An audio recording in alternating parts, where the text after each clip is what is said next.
لو بتقابلك مشكلة ومش بتلاقي لها حل في أي مكان من دول، فده لأن أنت بتركز على الحل والكود أكتر ما بتركز على المشكلة نفسها. معظم المبتدئين لما بتواجههم مشكلة بيبدأوا يدوروا على حلول بشكل مباشر من خلال مصادر مختلفة، ويبتدوا يطبقوها فورا علشان يلاقوا أسرع حل ممكن يحلوا بيه المشكلة بتاعتهم. لكن في الحقيقة الصح إنك تركز على إيه هو اللي خلى المشكلة تحصل من الأساس، مش إزاي تحل المشكلة. خليني أقول لك مثال بسيط على ده.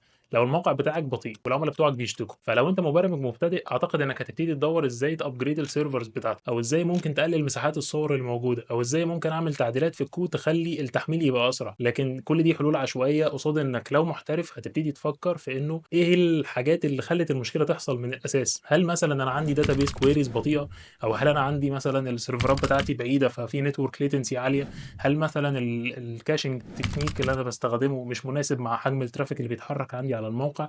كل دي احتمالات متوقعة، وده ياخدنا لإنك لازم تبقى عارف أنت بتتعامل مع إيه، وإيه هي مسببات المشاكل، واللي ممكن نتكلم عنها أكتر خلال الأيام اللي جاية. شكرًا.